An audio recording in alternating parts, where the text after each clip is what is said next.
Hello दोस्तों, मेरा नाम है गौरव और स्वागत है आपका मेरे चैनल ग्रो विद गौरव में। आज हम स्टार्ट करने वाले हैं 12th फिजिक्स।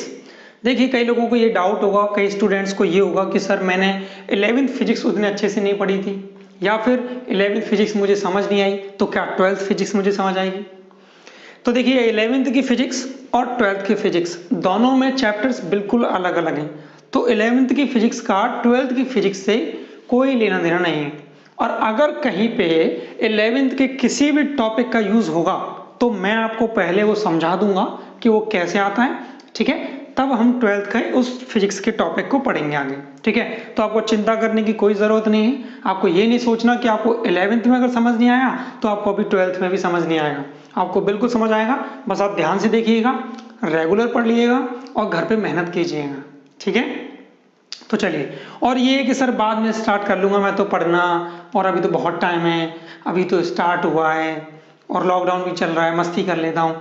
तो देखिए, मैंने ये लाइन लिखी हुई है, अभी नहीं तो कभी नहीं। आपको स्टार्ट करना है, आप आज से कीजिए, थोड़ा थोड़ा पढ़िए, सारी सब्जेक्ट्स पढ़िए। अगर आपको सच में स्कोर करना है फिजिक्स में 90% तो आप इजीली कर सकते हैं, ठीक है?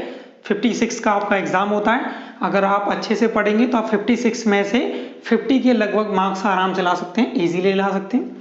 क्योंकि फिजिक्स में अगर आपको समझ आ गया ना तो फिजिक्स आप कभी नहीं भूलेंगे, ठीक है? और एग्जाम अगर आपने पहले ही फिजिक्स पढ़ी हुई है और एग्जाम टाइम पे अगर आप फिजिक्स नहीं भी पढ़ के जाते हैं ना, तब भी बहुत अच्छे से आप लिख के आ जाएंगे। क्यों? क्योंकि फिजिक्स समझने का सब्जेक्ट है। अगर आपने फिजिक्स को समझ लिया ना तो आपको याद रखने की जरूरत नहीं पड़ती, या फिर याद रखने के लिए बहुत कम होगा, फिर आपको बहुत कम चीजें याद रखनी पड़ेंगी, आपको अपने आप याद हो जाएगा अगर आपको कॉन्सेप्ट्स समझ आते हैं फिजिक्स में तो, ठीक है?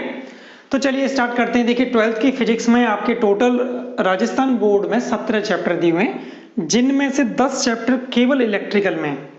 तो इसलिए बहुत इंपॉर्टेंट पार्ट भी हो जाता है।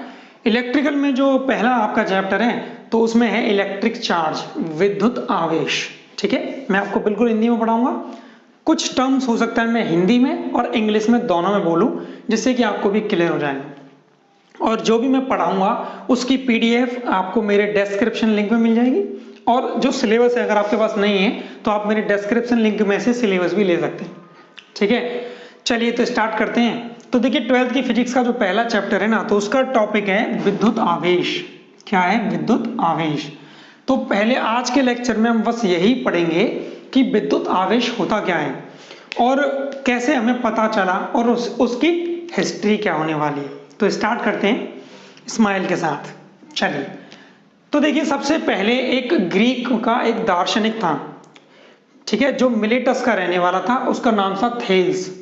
तो थेल्स ने क्या किया, एम्बर एक द्रव्य होता है, एक पदार्थ होता है, तो उसने क्या किया, एम्बर को जब उसने रगड़ा ऊन पर, ठीक है, एम्बर को जब उसने ऊन पर रगड़ा तो उसने देखा कि एम्बर में एक विशेष गुण आ गया है, जिसकी वजह से वो धूल मिट्टी के कण वहां पर, ठीक है, कॉटन घास के जो टुकड़े हैं उनको क्या कर रहा था, अट्रैक्ट कर रहा था, उनको अट्रैक्ट कर रहा था, आकर्षित कर रहा था। तो उसने वो गुण देखा, लेकिन उसको समझ नहीं आया कि ये किस वजह से आ रहा है और ये क्या है। उसने पहली बार उसको जब देखा था तो उसको समझ नहीं आया, तो उसने बोल दिया कि ये ना इसमें ना कोई आत्मा है, इसमें कोई साउल है, उसकी वजह से ऐसा हो रहा है, ठीक है, जो कि बिल्कुल गलत भी है। तो इसने क्या किया था, इसने एम्बर एक पदार्थ होता है, ठीक है, जो पेड़ों में से, जैसे पेड़ में आपने कभी कट मारा, ठीक है, तो पेड़ में कट मारने के बाद उसमें से लिक्विड निकलता है। जब अगर वो बहुत सालों तक जमीन में दबा रहता है ना, तो उसके बाद एक पदार्थ बन जाता है उससे, जिसको हम एम्बर बोलते हैं, ठीक है? और बाकी आप गूगल कर लीजिएगा। तो एम्बर को जब उसने क्या किया, ऊन पर रगड़ा, ऊन पर क्या किया उसने, ऊन पर रगड़ा, तो उसने क्या देखा कि ये जो एम्बर है ये आकर्षित कर पा रहा है घास के टुकड़ों को, धूल मिट्टी के कण वगैरह को, ठीक है, लेकिन इसको समझ नहीं आई थी बात। और देखिए, ऐसा कहीं भी लिखा भी नहीं हुआ कि मिलेटस ने ऐसा देखा था, बाकी है कि ऐसा बोला जाता है। उसके बाद साइंटिस्ट आए गिलवर्ट, ठीक है, गिलवर्ट ने क्या देखा, गिलवर्ट ने इस सेम इफेक्ट का, इस सेम प्रभाव का अध्ययन किया। इन्होंने एम्बर लिया, ठीक है, और उस एम्बर को ऊन पर रगड़ा और उन्होंने इसका अध्ययन किया कि ऐसा क्यों हो रहा है और क्या हो रहा है। तो इन्होंने अध्ययन किया, तो ठीक है, उन्होंने सेम का अध्ययन किया, तब इन्होंने कोई चीज दी कि इस एम्बर पर कोई आवेश आ जाता है, आवेश, इन्होंने पहली बार ये टर्म दी थी क्या, चार्ज, गिलबर्ट ने। तो उन्होंने देखा कि इस एम्बर पर कुछ ऐसा प्रभाव आ रहा है जिसकी वजह से वो उसको क्या कर रहा है, अट्रैक्ट कर रहा है। ठीक है, ये कोई आत्मा नहीं है, कोई उस पर प्रभाव आ रहा है जिसको क्या बोला गया था, चार्ज। हिंदी में उसको हम क्या बोलते हैं, आवेश। उसके बाद साइंटिस्ट आए रॉबर्ट बॉयल। रॉबर्ट बॉयल ने क्या किया, रॉबर्ट बॉयल ने ऐसे और बहुत सारे द्रव्य पदार्थ को क्या किया, उन्होंने अध्ययन किया। इनका क्या किया, उन्होंने अध्ययन किया और उन्होंने देखा कि ऐसे बहुत सारे द्रव्य हैं जिनमें सेम प्रभाव होता है जैसा कि एम्बर में है और जैसा कि ऊन में था। ठीक है, तो उन्होंने देखा और उन्होंने क्या बोल दिया, एम्बर से उन्होंने शब्द लिया था, इन गिलबर्ट ने एम्बर से एक शब्द लिया था। इस एम्बर को जब उन्होंने बोला था, इसको बोला था इलेक्ट्रिका। क्या बोला था, इलेक्ट्रिका। ठीक है, जिससे बाद में चल के आगे एक साइंटिस्ट ने इलेक्ट्रिकल नाम दिया था। ठीक है, और जब रॉबर्ट बॉयल ने ऐसे बहुत सारे द्रव्य देखे तो उन्होंने इन द्रव्य पदार्थों को जिनमें ऐसा गुण आ जाता है जिसकी वजह से वो छोटे छोटे पार्टिकल को, छोटे छोटे कणों को आकर्षित कर सकते हैं अपनी ओर, ऐसे द्रव्य पदार्थों को उन्होंने क्या बोल दिया था, इन द्रव्यों को उन्होंने क्या बोल दिया था, उन्होंने बोला था इलेक्ट्रिक्स। क्या बोला था बच्चा लोग, इलेक्ट्रिक्स। इलेक्ट्रिक्स मीन्स हिंदी में अगर हम इसको लिखेंगे तो इलेक्ट्रिक्स ही लिखेंगे। ठीक है, तो इन्होंने क्या बोल दिया इसको, इलेक्ट्रिक्स। तो ऐसे द्रव्यों को उन्होंने क्या बोल दिया, इलेक्ट्रिक्स। तो ऐसे उन्होंने बहुत सारे ढूंढे थे, जैसे कि कांच की छड़, एवोनाइट की छड़, ऐसे करके। चलिए अगला साइंटिस्ट क्या है, फिर अगले साइंटिस्ट थे स्टीफन ग्रे। स्टीफन ग्रे ने क्या देखा था, देखिए इससे पहले कोई भी ये प्रूफ नहीं कर पाया था प्रॉपर तरीके से कि ऐसा हो क्यों रहा है। जब हम दो चीजों को रगड़ते हैं, दो द्रव्यों को जब हम रगड़ते हैं आपस में, तो ऐसा हो क्यों रहा है। ठीक है, तो उनकी थ्योरी दी थी स्टीफन ग्रे ने। पहली बार इन्होंने एक ट्राई किया था ऐसी थ्योरी देने का कि जब हम एक द्रव्य को दूसरे द्रव्य पर रगड़ते हैं, ठीक है ना, तो कैसे चार्ज का ट्रांसफर होता है। तो इन्होंने क्या बोला था, इन्होंने बोला था एक इलेक्ट्रिकल एफ्लुविया होता है, एफ्लुविया, इन्होंने उसको शब्द दिया था। एक इलेक्ट्रिकल एफ्लुविया होता है हर द्रव्य में, दुनिया में जितने भी द्रव्य हैं उन सभी द्रव्यों में क्या होता है, एक इलेक्ट्रिकल एफ्लुविया होता है, किसी में कम या किसी में ज्यादा होता है। और जब दो पदार्थों को, दो द्रव्यों को हम आपस में रगड़ते हैं ना, तो वो इलेक्ट्रिकल एफ्लुविया उस एक द्रव्य में से दूसरे द्रव्य में प्रवाहित हो जाता है, दूसरे द्रव्य में क्या हो जाता है, स्थानांतरित हो जाता है। और उस द्रव्य के स्थानांतरण होने की वजह से उन द्रव्यों पे क्या आ जाता है, आवेश आ जाता है। ठीक है, लेकिन आगे चल के जब इस थ्योरी को बाद में काट दिया गया, क्योंकि ये थ्योरी बिल्कुल भी सही नहीं थी, ऐसा नहीं होता था। फिर आए थे नेक्स्ट अगले साइंटिस्ट बेंजामिन फ्रैंकलिन। तो बेंजामिन फ्रैंकलिन ने दिया था कि चार्ज दो तरह का होता है, एक पॉजिटिव चार्ज और एक नेगेटिव चार्ज। और इन्होंने ही अच्छी तरीके से थ्योरी दी थी और इन्होंने ही समझाया था कि कैसे चार्ज किसी भी द्रव्य पर आता है। ठीक है, तो उम्मीद आपको ये कहानी समझ आई होगी। अब देखिए आगे हम समझते हैं कि इन्होंने कैसे प्रूव किया था और क्या क्या इन्होंने एक्सपेरिमेंट इस पे किए थे। तो अभी इसको मैं मिटा रहा हूं। तो देखिए अब आवेश किसी भी द्रव्य में होता है, इसको प्रायोगिक रूप से कैसे साबित किया गया था। ठीक है, हम देखते हैं। तो पहले हमने क्या किया, एक कांच की छड़ ली और उस कांच की छड़ को रेशम के कपड़े पर रगड़ा। ठीक है, और फिर उसको एक धागे से हमने लटका दिया स्वतंत्र रूप से। तो हमने देखिए एक कांच की छड़ है जिसको हमने धागे से लटका दिया। इसको पहले हमने रगड़ा है किस पे, रेशम के कपड़े पे।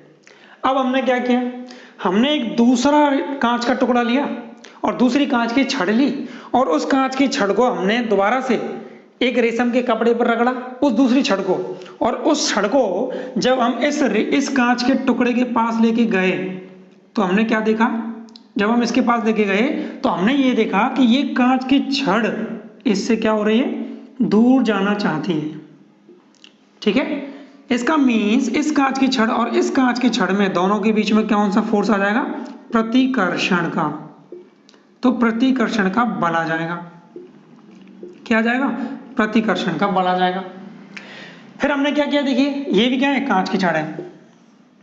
जिसको हमने रेशम के कपड़े पर रगड़ के, और जब हम इस पहली वाली छड़ के पास लाए तो ये पहली वाली छड़ है वो क्या होगी, उससे दूर हट रही है। इसका मतलब उन दोनों के बीच में क्या आएगा, एक प्रतिकर्षण बल आएगा, एक रिपल्सिव फोर्स आएगा। फिर हमने एक दूसरा प्रयोग किया। हमने क्या किया, एक एवोनाइट की छड़ ली और उस एवोनाइट की छड़ को हमने बिल्ली की खाल से रगड़ा, और बिल्ली की खाल से रगड़ने के बाद उसको बिल्कुल कांच की छड़ की तरह ही हमने क्या किया, स्वतंत्र रूप से हमने उसको लटका दिया। तो देखो ये हमने क्या किया, इसको हमने लटका दिया।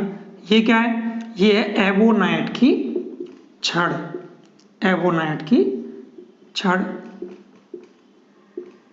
अब देखिए हमने क्या किया, इसको हमने बिल्ली की खाल पर रगड़ा और इसको लटका दिया। अब हमने एक दूसरी एवोनाइट की छड़ ली और उसको भी बिल्ली की खाल पर रगड़ा, और बिल्ली की खाल पर रगड़ने के बाद जब हम उसको लेके आए इसके पास, इस दूसरी एवोनाइट की छड़ के पास जो स्वतंत्र रूप से लटकी है, तो हमने क्या देखा, हमने इस पे भी सेम प्रभाव देखा कि जब इस छड़ को हम इसके पास लेके गए तो ये भी छड़ क्या हो जाती है, जो स्वतंत्र रूप से लटकी हुई है ना, ये इससे क्या हो जाती है, प्रतिकर्षित, ये इससे दूर हटती है। इसका मतलब यहां भी फोर्स किसका आया, प्रतिकर्षण का बल आया। ठीक है, प्रतिकर्षण का बल आया। तीसरे एक्सपेरिमेंट में फिर हमने क्या किया, तीसरे एक्सपेरिमेंट में हमने क्या किया, इस कांच की छड़ के पास जो कांच की छड़ स्वतंत्र रूप से लटकी हुई है और आवेशित है, आवेशित मींस उसको हमने रेशम के कपड़े पर रगड़ा हुआ था, जब उस कांच की छड़ के पास हम एवोनाइट की दूसरी छड़ रगड़ने के बाद लेके गए तो हमने क्या देखा, हमने देखा, देखिए मैं यहां बना देता हूं, ये कांच की छड़ है, ठीक है, स्वतंत्र रूप से लटकी हुई, ये क्या है, कांच की छड़। इसके पास हम लेके गए क्या, इसके पास हम लेके गए एवोनाइट की छड़, जिसको हमने बिल्ली की खाल से रगड़ा हुआ है। तो जब हम इसके पास लेके गए तो हमने क्या देखा कि ये इसके तरफ जाना चाह रही है, तो ये ठीक है, तो ये क्या हो जाएगी, इसकी तरफ मूव करेगी। इसका मीन्स ये हुआ, दोनों के बीच में एक बल आएगा, कौन सा बल, आकर्षण बल आएगा। ठीक है, तो इस तरीके से एक्सपेरिमेंटली ये देखा गया था कि अगर दो वस्तुओं पर, दो द्रव्यों पर आवेश होगा तो उसकी वजह से बल आएगा। ठीक है, उसकी वजह से क्या आएगा, बल आएगा। अब वो बल दो तरीके का हो सकता है। एक होता है कौन सा बल, प्रतिकर्षण बल, और एक होता है आकर्षण बल। अगर समान आवेश की दो द्रव्यों को, अगर समान आवेश के दो द्रव्यों को हम पास में लेके आएंगे तो उनके बीच में आएगा बल, कौन सा, प्रतिकर्षण का। और अगर हम विपरीत आवेश के दो द्रव्यों को लेके आएंगे पास में तो उनके बीच में होगा एक बल, किसका, आकर्षण का बल होगा। ठीक है, तो इस तरीके से दो प्रकार के बल माने गए, प्रतिकर्षण बल और आकर्षण बल। समझ आई यहां तक बात। और चार्जों को हमने दो बोल दिया, हमने ये बोल दिया कि ये कांच की छड़ है पॉजिटिवली चार्ज, ठीक है, धनात्मक आवेशित है। कांच की छड़ कैसी है, धनात्मक आवेशित, और एवोनाइट की छड़ है ऋणात्मक आवेशित। ये कैसी है, ऋणावेशित या ऋणात्मक आवेशित, और ये है धनावेशित। तो अब बताइए मुझको, आपको कैसे पता चलेगा कि ये धनावेशित है, ये ऋणावेशित है। ठीक है, या फिर बेंजामिन फ्रैंकलिन ने ये कैसे बोल दिया कि ये तो ऋणावेशित है और ये धनावेशित है। तो बेंजामिन फ्रैंकलिन ने अपनी मर्जी से खुद से ये बोल दिया कि इसको मैं बोलूंगा धनावेशित और इसको मैं क्या बोलूंगा, ऋणावेशित। ठीक है, अपनी मर्जी से उन्होंने बोल दिया। और इस पे जो चार्ज होगा वो क्या होगा, इस पे जो चार्ज होगा वो होगा पॉजिटिव चार्ज। इस पे क्या होगा, पॉजिटिव चार्ज। और ये भी कांच की छड़ है, इस पे क्या होगा, पॉजिटिव चार्ज। और एवोनाइट की छड़ पे उन्होंने बोल दिया क्या होगा, नेगेटिव चार्ज। और इस एवोनाइट की छड़ पे भी क्या होगा, नेगेटिव चार्ज। इस कांच की छड़ पे क्या होगा, तो कांच की छड़ पे होगा पॉजिटिव चार्ज। ठीक है, और इस एवोनाइट की छड़ पे होगा नेगेटिव चार्ज। तो क्या निष्कर्ष निकला, निष्कर्ष ये निकला कि पॉजिटिव चार्ज नेगेटिव चार्ज को आकर्षित करेगा। ठीक है, इसका मीन्स दोनों के बीच में होगा आकर्षण का बल। नेगेटिव चार्ज पॉजिटिव चार्ज को सेम आकर्षित करेगा। लेकिन अगर पॉजिटिव चार्ज को पॉजिटिव चार्ज के पास लाया जाए, जैसे कि हमने पहले केस में देखा था, तो क्या होगा, तो दोनों के बीच में क्या होगा, दोनों के बीच में होगा बल किसका, प्रतिकर्षण का, ठीक है। और ऐसे ही अगर नेगेटिव चार्ज को लाया जाए नेगेटिव चार्ज के पास, तो क्या होगा, उन दोनों के बीच में फोर्स प्रतिकर्षण का, उन दोनों के बीच में बल कौन सा आएगा, प्रतिकर्षण बल आएगा, ठीक है। तो इस प्रकार क्या किया गया था, उन्होंने कांच की छड़ों से और एवोनेट की छड़ से एक्सपेरिमेंट किया था, प्रयोग किया था, जिससे उन्होंने नाम दिया प्रतिकर्षण आकर्षण का बल, पॉजिटिव चार्ज और नेगेटिव चार्ज। अब देखिए, अब कोई भी मान ली द्रव्य है और उसका मुझे पता लगाना है कि इसको मैं पॉजिटिव चार्ज बोलूंगा या नेगेटिव चार्ज, तो कैसे पता लगेगा। देखिए, ऐसे द्रव्य, ठीक है, जिन पर कोई आवेश है, तो ऐसे द्रव्य जिन पर कोई आवेश है, अगर उनको मैं कांच की छड़ के पास लेके जाऊं, अगर वो इसको प्रतिकर्षित करते हैं, तब उनको हम क्या बोल देंगे, पॉजिटिवली चार्ज।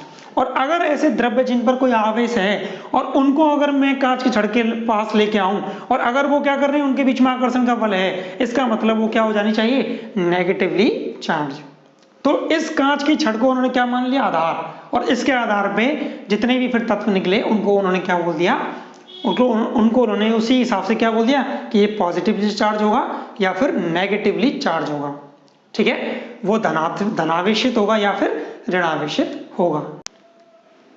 तो देखिए, अब मुझे अगर चार्ज की डेफिनेशन देनी हो, चार्ज की परिभाषा बतानी हो, तो मैं क्या बोलूंगा। देखिए, तो चार्ज या आवेश किसी भी द्रव्य, ठीक है, किसी भी द्रव्य का एक मूलभूत गुण होता है, ठीक है, कैसा गुण होता है, मूलभूत गुण होता है।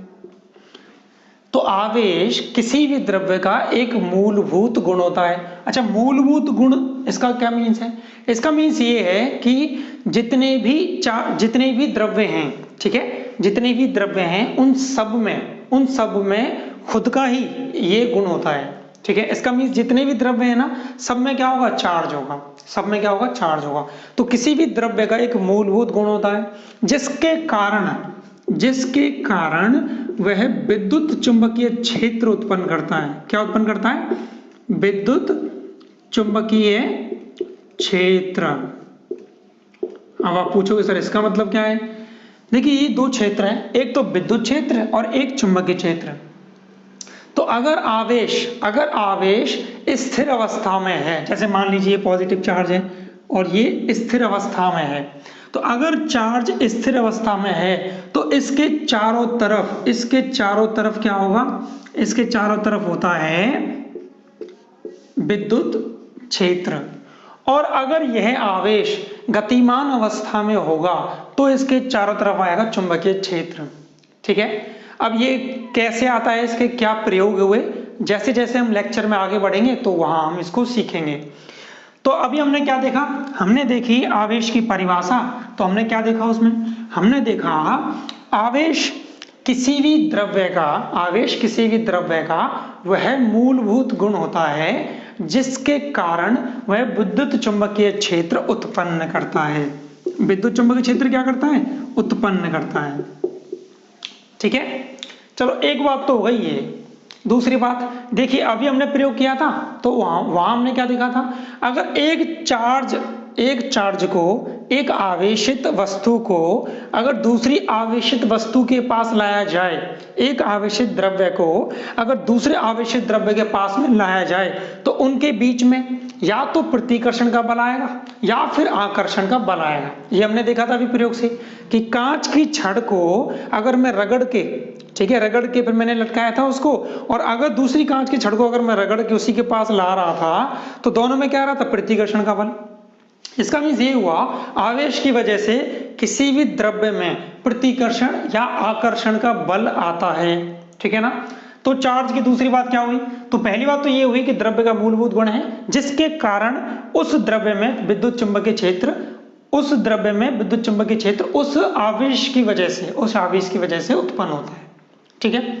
दूसरा, अगर किसी आवेश को, ठीक है, अगर किसी आवेश को विद्युत चुंबकीय क्षेत्र में लाया जाए, क्या किया जाए, विद्युत चुंबकीय क्षेत्र में अगर लाया जाए, किसी आवेश को अगर विद्युत चुंबकीय क्षेत्र में लाया जाए तो वह अनुभव करेगा एक बल का, ठीक है, वह अनुभव क्या करेगा, एक बल। अब वो बल प्रतिकर्षण बल भी हो सकता है और आकर्षण बल भी हो सकता है, ठीक है। तो चलिए इसको मैं एक बार दोबारा से कंक्लूड कर देता हूं। तो आवेश किसी भी द्रव्य का वह मूलभूत गुण होता है जिसके कारण वह विद्युत चुंबकीय क्षेत्र उत्पन्न करता है, या फिर अगर उस आवेश को विद्युत चुंबकीय क्षेत्र में लाया जाए तो वह एक बल का अनुभव करता है, ठीक है। उसको हम क्या बोलेंगे, आवेश। और ऐसे द्रव्य को हम क्या बोलेंगे, आवेशित द्रव्य। तो ये हो गई आवेश की परिभाषा। देखिए इस लेक्चर में इतना ही। अगर आपको ये मेरा लेक्चर पसंद आया हो तो प्लीज लाइक कर दीजिएगा।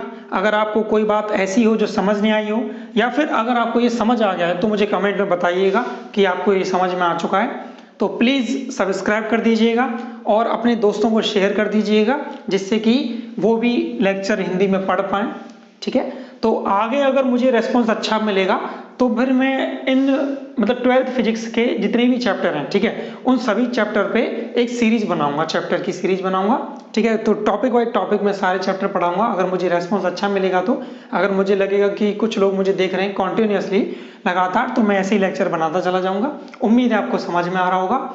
आज के लेक्चर के लिए इतना ही। Thank you.